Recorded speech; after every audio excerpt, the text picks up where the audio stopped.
Hi BookTube, welcome to another Middlemarch meditation on a very, very warm day here in the UK. I know it probably isn't warm for a lot of other places, but it's going to hit 31 centigrade sometime this afternoon. It already feels a bit like getting close to 30 now, and it isn't even 11 o'clock. So we're just going to go straight into the book so I can turn all these very warm lights off as soon as possible.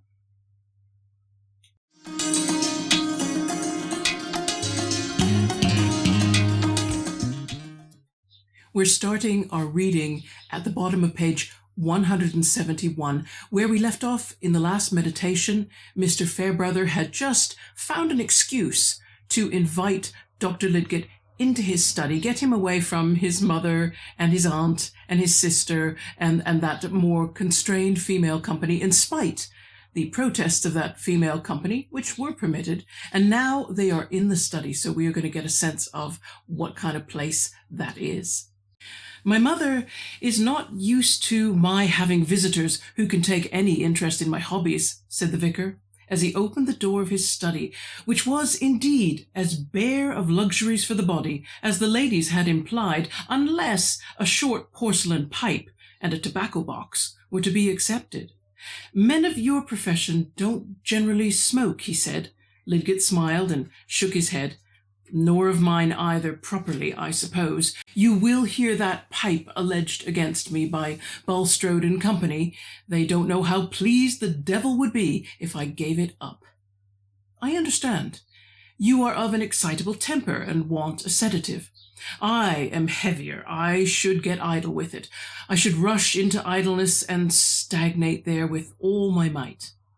And you mean to give it all to your work. I am some 10 or 12 years older than you, and I have come to a compromise. I feed a weakness or two, lest they should get clamorous. See, continued the vicar, opening several small drawers, I fancy I have made an exhaustive study of the entomology of this district. I am going on both with the fauna and flora, but I have at least done my insects well. We are singularly rich in Orthoptera. I don't know whether... you have got hold of that glass jar. You are looking into that instead of my drawers. You don't really care about these things. Not by the side of this lovely Anencephalous monster. I have never had time to give myself much to natural history. I was early bitten with an interest in structure, and it is what lies most directly in my profession.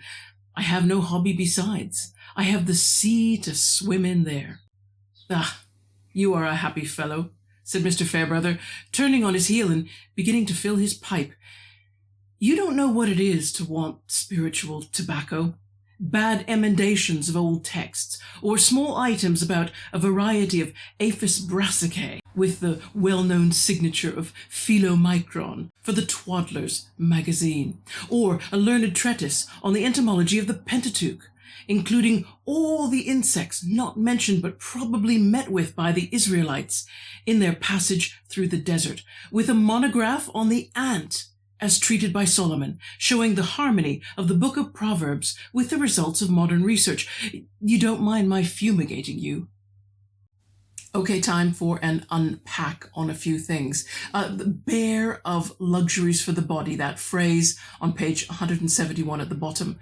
And it's true, this is the third time that Eliot's narrator has pointed out to us the lack of luxuries in Fairbrother's life. If you think about clothing, neither he nor his mother, his aunt, or his sister spend a great deal on their clothing. They seem to like to mend it, to keep a piece of clothing going as long as they can, even when it's clear to others that there are signs of that wear. The furniture in the house is old, and we heard mentioned that the chairs, the upholstery on the seats, which was made of silk, now has slits in it. In other words, it's just been sat on so much the threads have worn thin and tears are starting to appear. Fairbrother's mother is so committed to eating moderately, not overeating. I don't know if it's even possible in the Fairbrother house to overeat. Maybe they just don't have enough food around for that to be done. But nevertheless, that's a principle. And if you'll remember Mr. Fairbrother, when he was visiting the Vinceys and playing cards, when an alcoholic punch was offered to all the guests, he didn't have it. He just had water.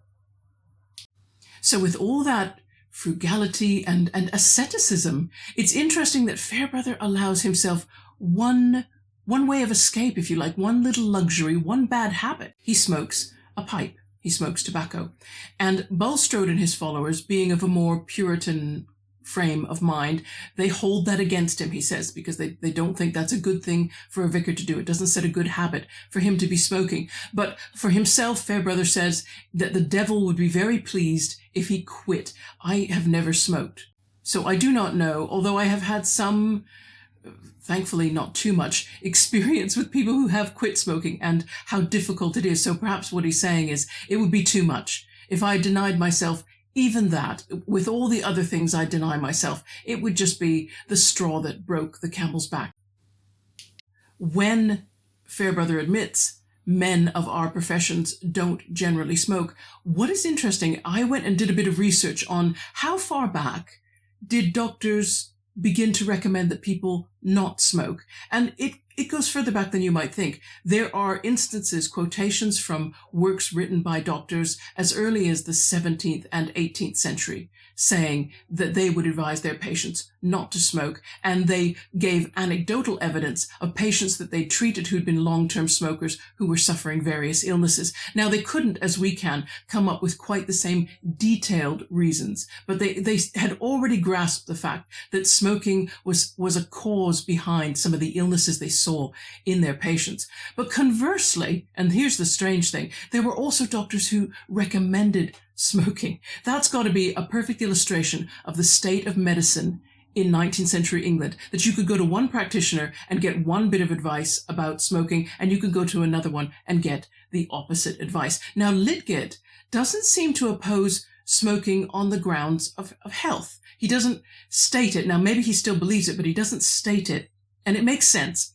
If cells haven't been discovered, bodily cells, then what could possibly be known at this stage about cancer?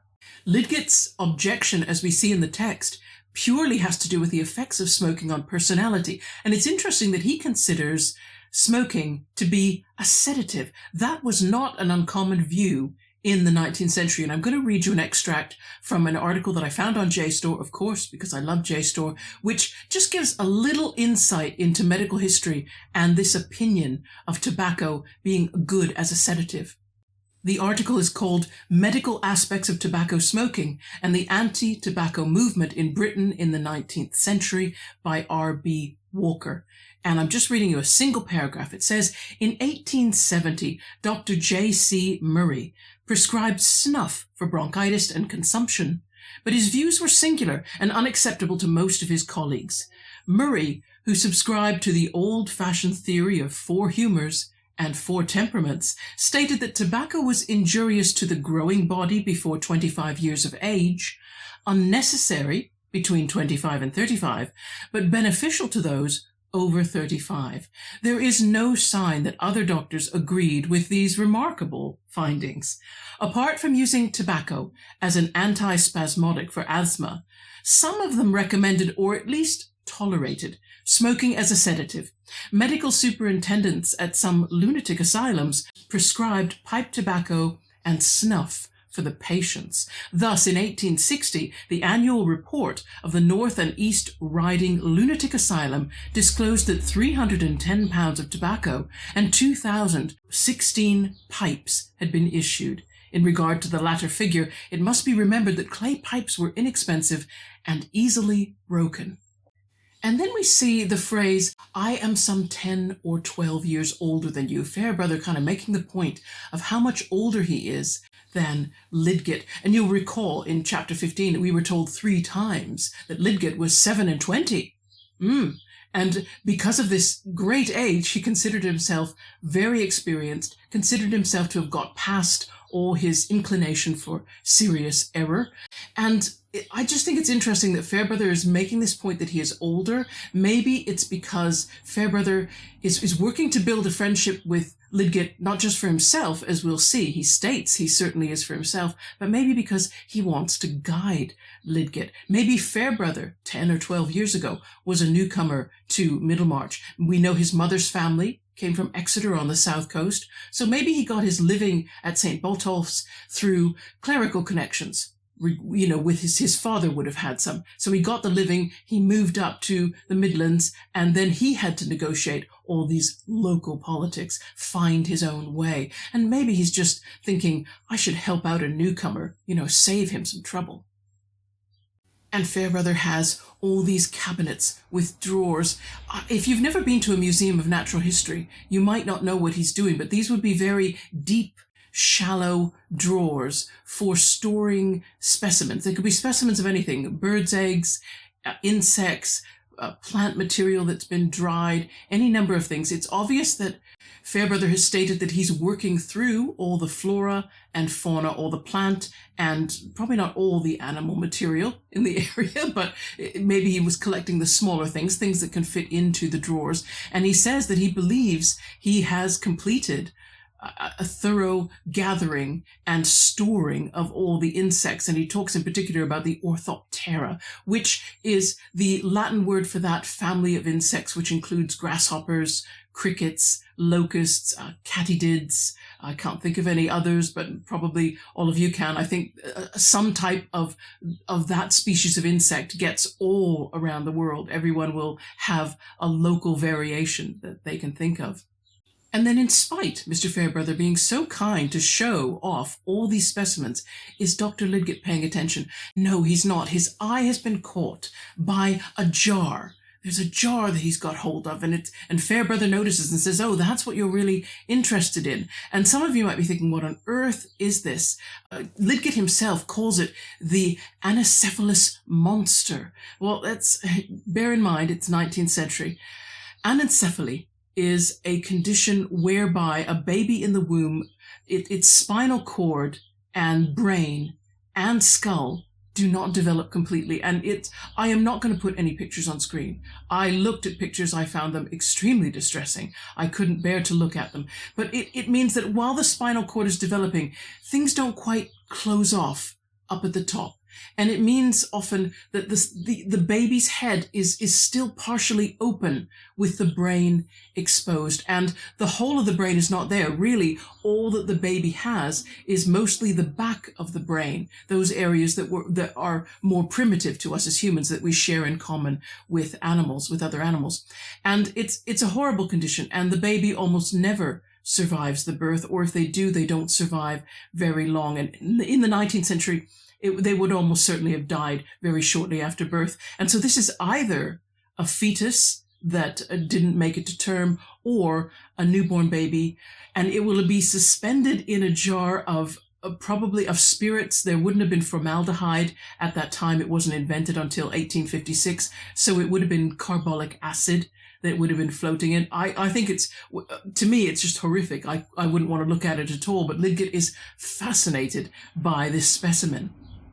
And I think what is kind of heartbreaking isn't just the mental image of this child that is died and is being kept in this horrible jar of fluid. It is that Lidgett uses a metaphor for his own area of interest, and he says, I have this sea to swim in, while he's holding this jar with the liquid. And it's creepy. It's creepy. I think that's the word, that he uses that metaphor. This is all I want to be involved in, and he's holding this baby in the jar. The image is so disturbing. I cannot think that Eliot would have chosen it without a purpose in mind. And I will put in my description box a link to a full article by Robert Greenberg. He's an academic, and he goes through Middlemarch, and he creates kind of a harmony of all the scientific material that Eliot chose to put into her novel. Now, when he reaches this portion of the book about the Anencephalous baby, he thinks it's a symbolic referral to Rosamund Vincy. That is, Lidgett is fixated with it, just as he will be fixated with Rosamund, but she is kind of like something that isn't properly mentally developed. I guess that's what the image is trying to say. I also think, though, it reflects on Lidgett himself, his own self-image, that he feels, or will feel, that he's going to achieve more than he actually will, that in a way he will not develop. His potential will not be developed in the same way that poor baby's potential could not be developed. But also a phrase that caused me sadness was when Fairbrother said to Lidgett, he says, "You don't know what it is to want spiritual tobacco."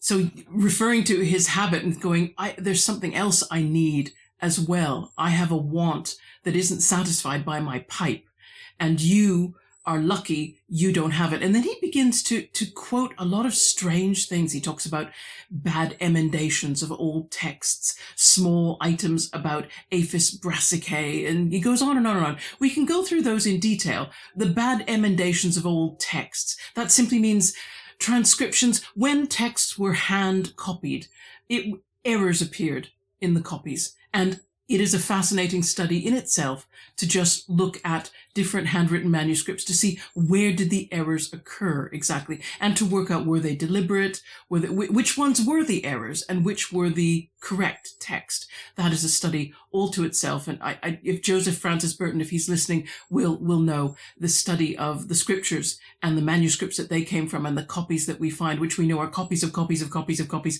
How on earth do you work out where the errors are, and what was the point of putting in or taking out certain pieces of text or substituting a word for the other, etc.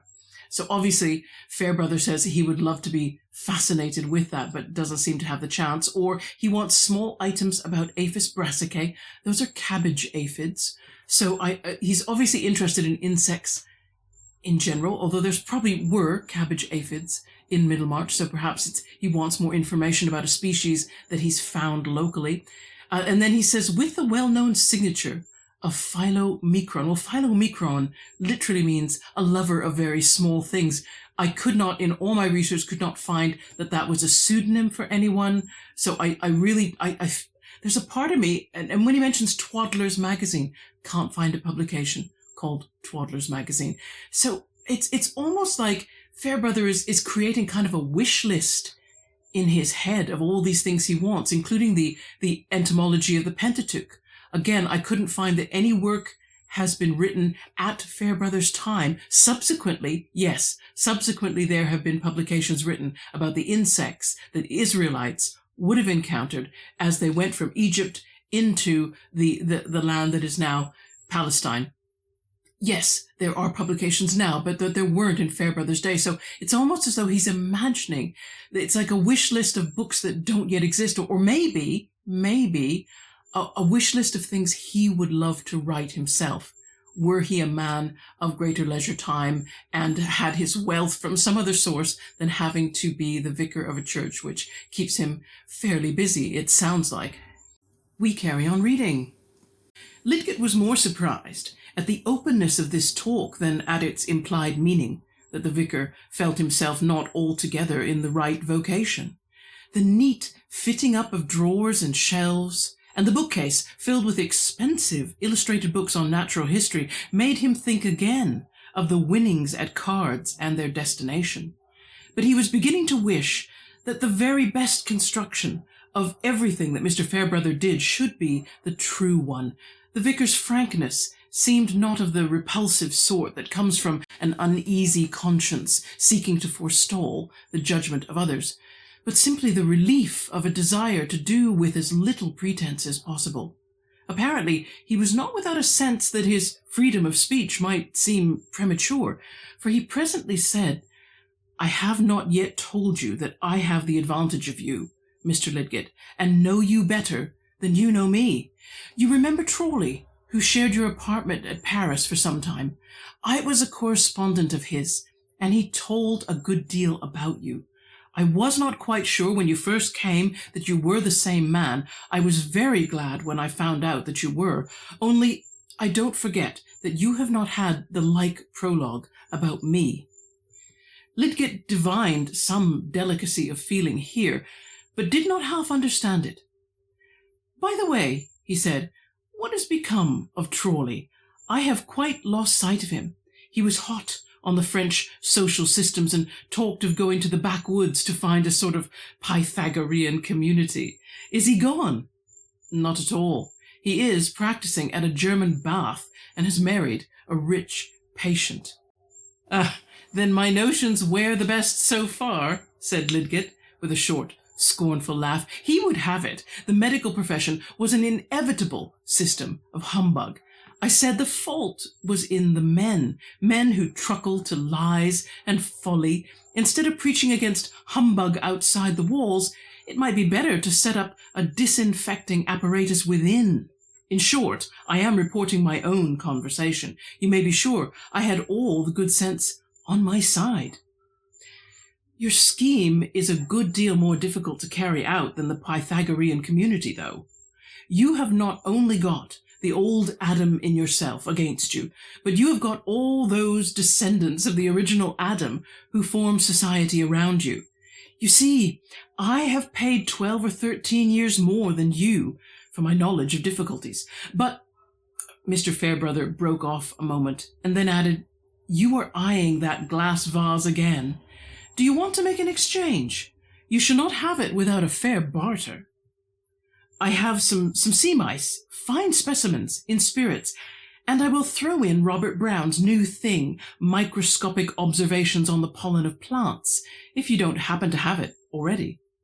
"Why, seeing how you long for the monster, I might ask a higher price. Suppose I ask you to look through my drawers and agree with me about all my new species." The vicar, while he talked in this way, alternately moved about with his pipe in his mouth and returned to hang rather fondly over his drawers. That would be good discipline, you know, for a young doctor who has to please his patients in Middlemarch. You must learn to be bored, remember. However, you shall have the monster on your own terms. Of course, Lidgett realizes as he looks around this otherwise bare, no luxuries room, and yet there is something luxurious about it. It is fitted out beautifully with these cabinets, with the drawers. There are bookshelves that contain extremely expensive books on natural history. I bet they would be too. They wouldn't be long print runs for books like that, and of course they would have a lot of illustrations. So yeah, they would be expensive purchases. And now Lidgett knows that money that Fairbrother works so hard to win at games of cards, hang on a second, is that his way of funding this hobby? And he realizes now that he is with a kindred spirit, that both of them as men have, they're pioneers in science. They've got a passion, and the field is open for research that needs to be done, and they're trying desperately to do that, to conduct that research, to record the data. And Lidgett is lucky, very lucky, to find a man like this in Middlemarch, and Fairbrother is lucky to find Lidgett, and he'll say so a little later on in this chapter. And at the top of page 173, Lidgett makes a distinction between two different kinds of honesty, and I found this just, I loved the pairing, you know, almost splitting hairs. What is honesty? What motivations might there be for someone oversharing details about themselves that are true? And he talks about the kind he likes and the kind he dislikes. He dislikes the kind where someone knows their actions may be judged badly, and they overshare, I guess, to try and explain themselves, justify themselves, cut off the other person's ability to judge them in the way they would see as unfairly. And then there is a more simple kind, at least to Lidgett's mind. He feels there's being honest because for the first time, you don't have to hold back. You don't have to leave something out because someone won't understand it, or you'll bore them, or you'll make them angry. Their opinion is different than yours, so you hold back. For the first time, Fairbrother obviously feels this way, and Lidgett is noticing this and noticing how much he prefers one type of honesty over another. It reminds me again of Proust's idea that in friendship, total honesty isn't always a good thing. And it's interesting here that Lidgett should go, there are types of honesty I prefer not to experience, or I like this one better if I could have it rather than the other.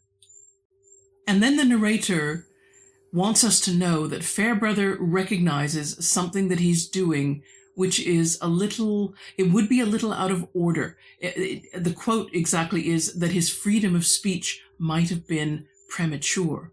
And this whole paragraph really that starts on page 172 and ends on page 173, it's illustrating a principle of English social culture, and I think in Northern Europe this is probably broadly true, but I can't speak for that in detail. I can speak for English social culture in the 19th century.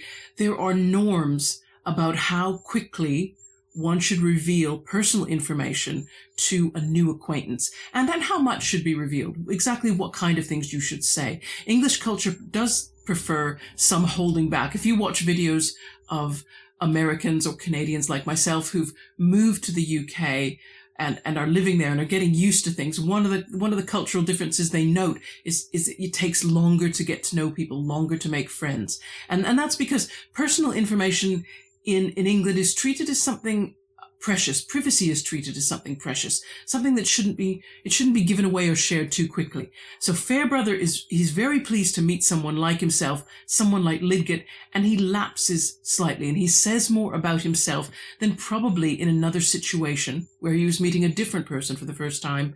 He would share less.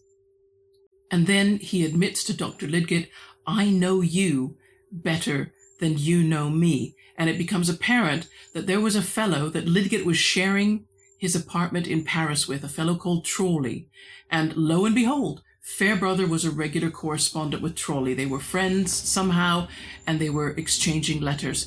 And so Fairbrother has been told quite a bit about Lidgett. What, though? That was my immediate worry. And it must have been, I imagine other readers would think this as well. Oh dear, I don't know. That means perhaps Fairbrother knows about Lidgett's little business with the French actress, where he ran away to Avignon to find her and then to try and marry her immediately, impulsively, when he was far too young and inexperienced. And what on earth was he doing?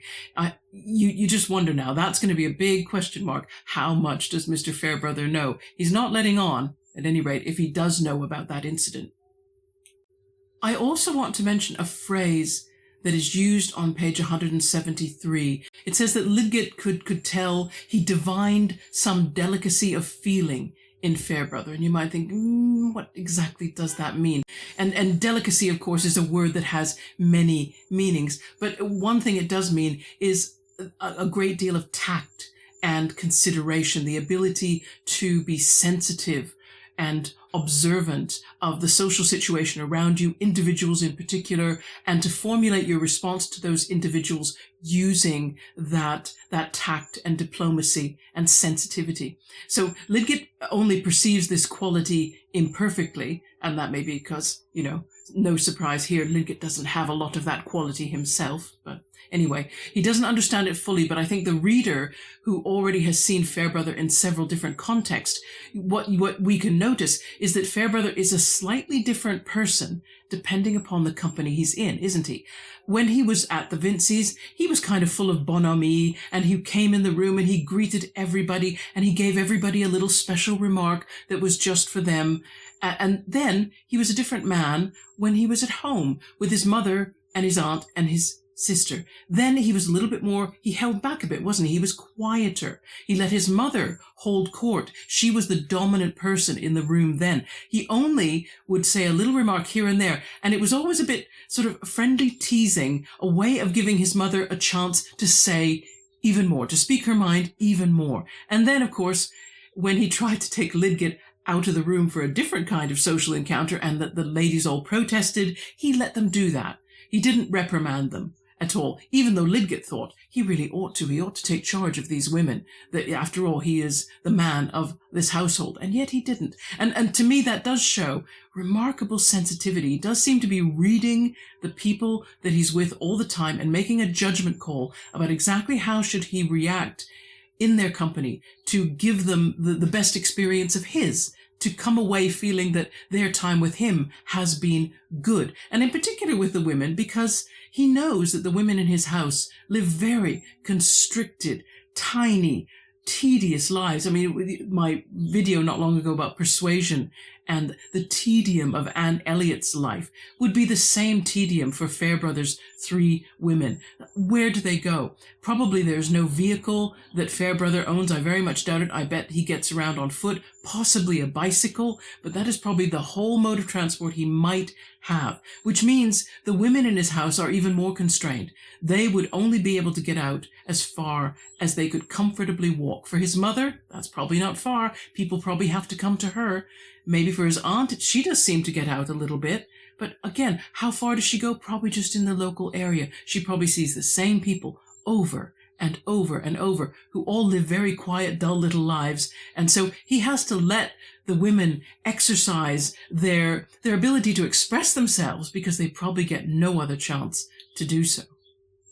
And then we'll just quickly go through a couple of other things that were said here. It's talked about Trolley and this Pythagorean community that he wanted to join. There were several different kinds in the 19th century. It's not really clear what he might have been joining, but Pythagoras had disciples and he taught certain practices back in ancient Greece, and many of these were picked up again in the middle 19th century, early 19th century, and I suppose it went along with the whole thing for Puritanism and the religious revival in England, that some Englishmen also decided, well, I'll go back to ancient Greece and see what kind of ascetic practices were going on there and try to imitate those. So we don't know specifically what the society was, but you can imagine that it could have involved vegetarianism and other forms of self-denial, probably drinking no alcohol, possibly being celibate. That was also a principle. So could have involved any of those things. Instead, of course, we know that Trolley has done something very different. He's working, it says, at a German bath. Now, that would have been one of the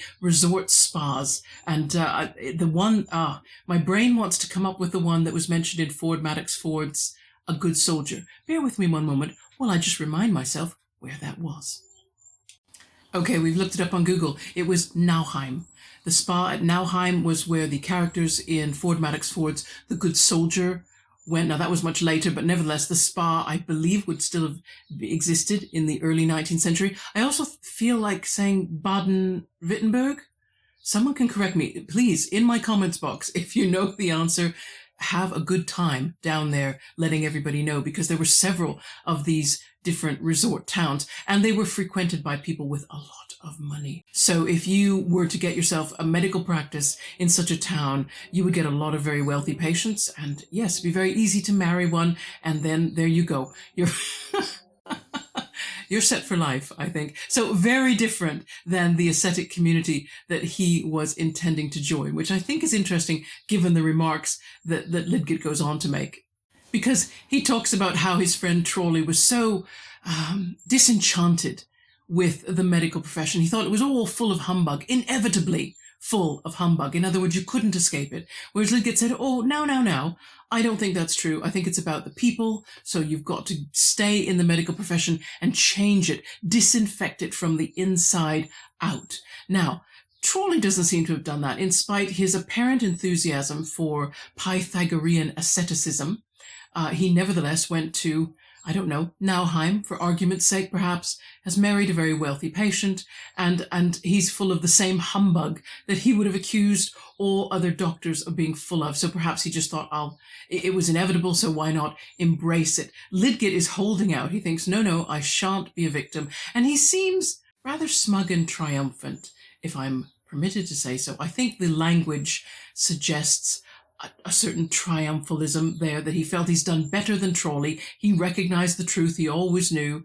And it's interesting that Fairbrother doesn't get as enthusiastic. He suddenly starts to repeat to Lidgett the fact that he's now 12 or 13 years older. I think it was 10 or 12 when earlier in the chapter. Now he's adding a couple of years, 12 or 13. I'm really quite a bit older than you. Maybe he's older still. Maybe he's holding back the actual number of years because he doesn't want to seem too much older than Lidgett. I don't know. But Fairbrother keeps stressing this again. It's almost like he's using this one-to-one visit in the study as a bit of pastoral counsel. I don't know. And then Lidgett offers, because he really loves that baby in a jar. It freaks the rest of us out. But Lidget apparently thinks it's wonderful, and so Fairbrother thinks, I'll have to give it to him. Let's barter for something. And so he says, come on, offer me something. And what Lidget offers him are some sea mice. Now, those are marine worms, so he's obviously got his own little jars of creatures that he can exchange. Maybe that's better than a dead baby. Actually, I think I would take the sea worms myself, yeah. But then it's the other thing that he offers, and I think this is one thing that Robert Greenberg in his article really stresses, that Lidget's willingness to give up the next thing, which is Robert Brown's book, is a big mistake, and it shows a blind spot on Lidget's part, because this book by Brown, if Lidget had read it carefully, which he obviously hadn't, it would have given him clues about the very area that he himself wants to research. You know, of course, he stated in earlier chapters that what he wants to be the great discoverer of is to find that ultimate particle that makes up living things. In other words, he's looking for cells. He wants to get down to cell level. That hasn't been done yet. It hasn't even been discovered what different kinds of tissue are, let alone what are those tissues made of. And he wants to get down to that structural level. Now, had he read Robert Brown's book, where using using microscopy, Robert Brown has been able to look at pollen grains and get down to a point in terms of what he can magnify that he's beginning to see structures. And those structures in plants are a clue to what similar structures there might be in animals. Obviously, Lidget hasn't read the book, hasn't realized this, because of course it would mean, hey, get a slide with some human tissue underneath a microscope, get it magnified enough, and you might start to see those ultimate units of that make up the human tissue and how they differ perhaps from one type of tissue to another. It's a terrible thing. He's willing to give up that book, which might be his key to making his discoveries. And instead he wants this dead baby in a jar. And I'm not entirely sure what he thinks he's going to do with that. But I think Greenberg also comments about how Frankensteinian Lidget is. And this is where my argument that I don't think Frankenstein is an anti-science novel can be brought in. Not that I think Mary Shelley knew enough about science to actually argue one way or another, but as it happens, the principles the themes that she brings through in Frankenstein of the difference in mindset between one scientist and another can cause one scientist to just completely lose the right focus and discipline of mind. I feel that with Lidget, there's a tendency to form fascinations, and they don't seem to be based on any rational thinking process. It's just, he just latches onto something and then it has to be this. I have to have this. He's not thinking, whereas you can see in Fairbrother a much more methodical way of working and thinking. He has his drawers all laid out. He's classified everything. Everything's beautiful in there. He has all these books. He's willing to give away the dead baby in a jar. It's clear he's acquired it somehow, but it doesn't matter to him as much. And I just feel like there's two different minds. We're comparing the characters of Frankenstein, and now I can't remember the name of the ship's captain that I discussed in my own video. Isn't that terrible? That's my memory sometimes just gone.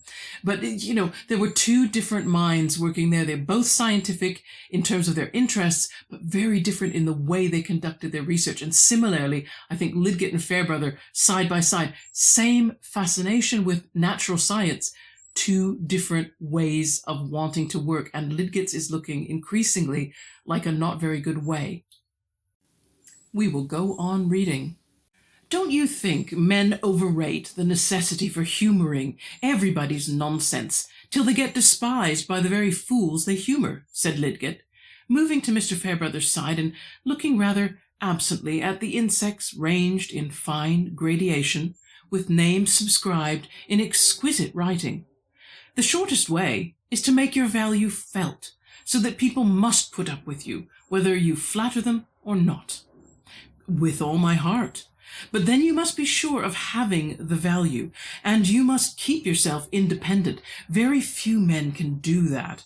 Either you slip out of service altogether and become good for nothing, or you wear the harness and you draw a good deal where your yoke fellows pull you. But do look at these delicate orthoptera. Lidgett had, after all, to give some scrutiny to each drawer, the vicar laughing at himself and yet persisting in the exhibition. Apropos of what you said about wearing harness, Lidgett began, after they had sat down, I made up my mind, some time ago, to do with as little of it as possible. That was why I determined not to try anything in London for a good many years at least. I didn't like what I saw when I was studying there, so much empty bigwigism and obstructive trickery. In the country, people have less pretension to knowledge and are less of companions, but for that reason they affect one's amour propre less. One makes less bad blood and can follow one's own course more quietly. Yes, well, you have got a good start. You are in the right profession, the work you feel yourself most fit for. Some people miss that and repent too late. But you must not be too sure of keeping your independence. You mean of family ties, said Lidgett, conceiving that these might press rather tightly on Mr. Fairbrother. Not altogether. Of course, they make many things more difficult. But a good wife, a good, unworldly woman may really help a man and keep him more independent. There's a parishioner of mine, fine fellow, but would have hardly pulled through as he has done without his wife. Do you know the Garths? I think they were not Peacock's patients. No, but there is a Miss Garth at Old Featherstone's at Lowick, their daughter, an excellent girl. She is very quiet. I have hardly noticed her. She has taken notice of you, though, depend upon it. I don't understand, said Lidgett. He could hardly say, of course. Oh, she gauges everybody. I prepared her for confirmation. She is a favourite of mine. Mr. Fairbrother puffed a few moments in silence, Lidgett not caring to know more about the Garths. At last the vicar laid down his pipe, stretched out his legs, and turned his bright eyes with a smile towards Lidgett, saying, But we Middlemarchers are not so tame as you take us to be. We have our intrigues and our parties. I am a party man, for example, and Bulstrode is another. If you vote for me, you will offend Bulstrode. I love where Fairbrother starts his sentence. Yes, well, he obviously disagrees with Lidgett and all his great ambition to remain so independent, and how Middlemarch is going to be just the right place to retain that independence. You can tell he doesn't agree at all. There's so much unspoken in those two words. Yes, well. Lidgett on page 174. Oh, my word. Personally, I just cringed as he kept talking. He's so young and he's so sure that he can remain unentangled and not be pulled in a direction that he doesn't want to go.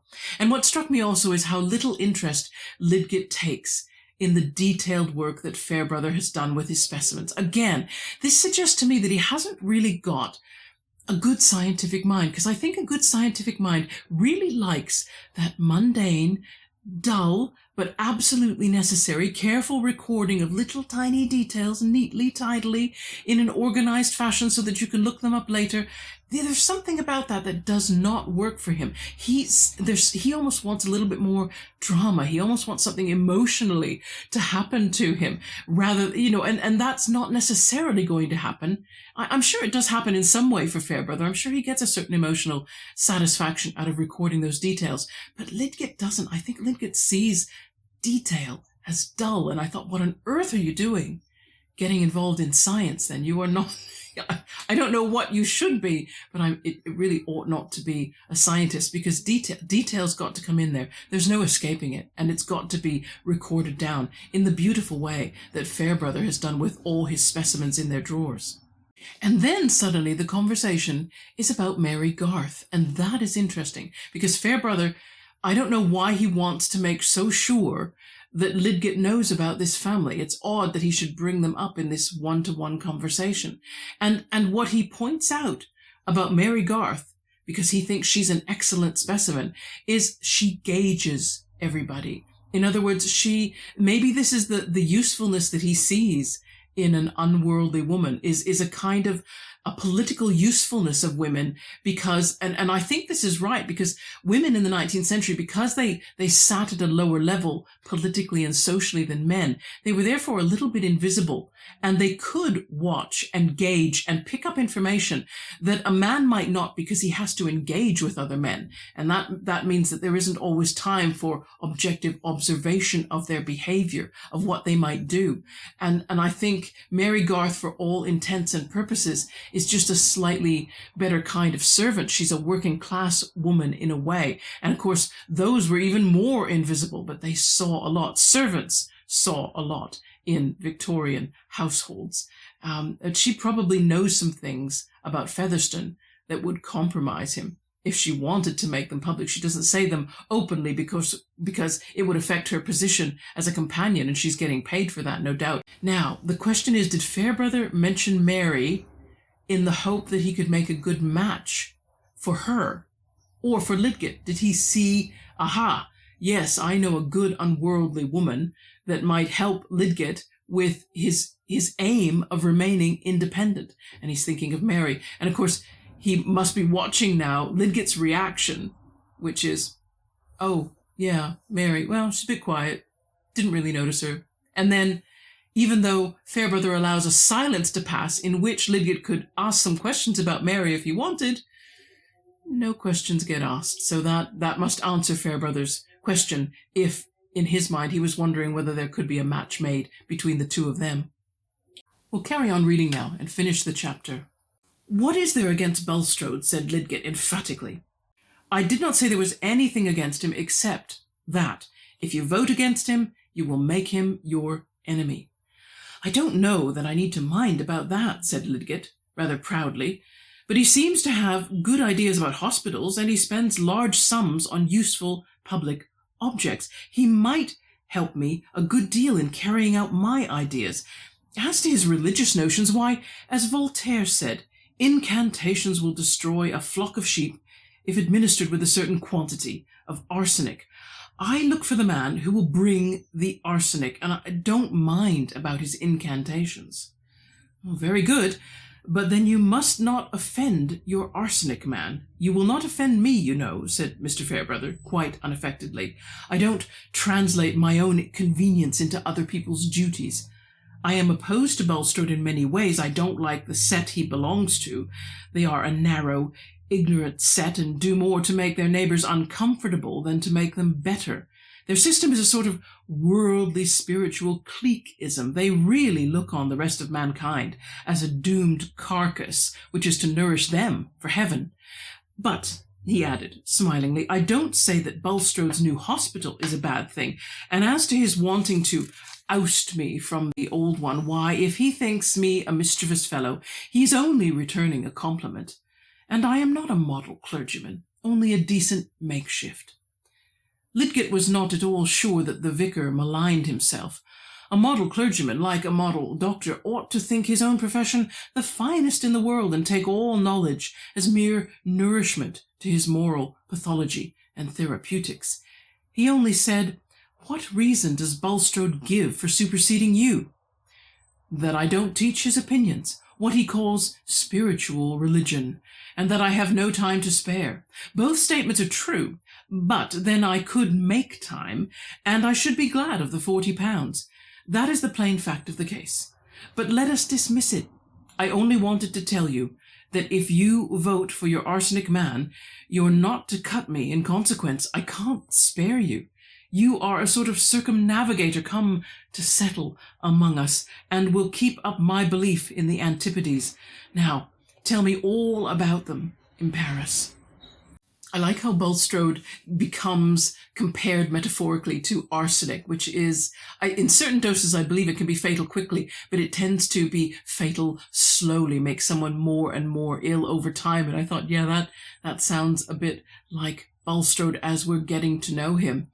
I think what's lovely here is that Fairbrother sets out the politics for Lidgett, says, look, we've got two parties in this town, Bulstrode's or not Bulstrode, and you need to know now, if you vote against Bulstrode, you will acquire an enemy.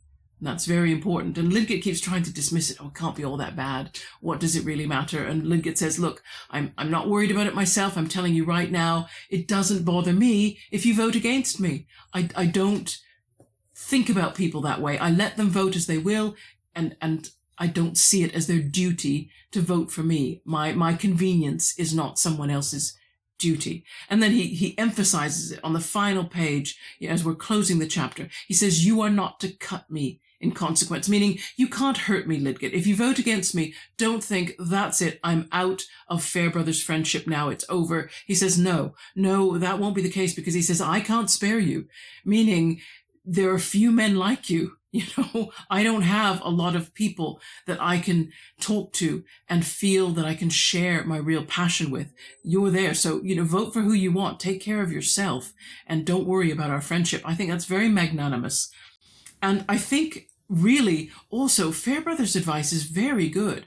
I think looking at the politics overall, this is just my opinion and maybe you think differently, but I feel the best thing Lidgett can do to get on well in Middlemarch and to maintain some independence would be to vote for Bulstrode, just because you don't want a man like Bulstrode interfering in your work if you can help it. So if it's just a matter of going along with what is going to get Lidgett what he wants, he should vote for Bulstrode, because he's not going to offend Fairbrother. That it won't be a problem. Fairbrother stated that outright, frankly, to his face. Bulstrode, however, you don't want him as an enemy. An enemy will just waste your time, probably find ways to undermine your work and undermine things that you want to get done. So you don't want to create an enemy if you don't have to. But we shall see.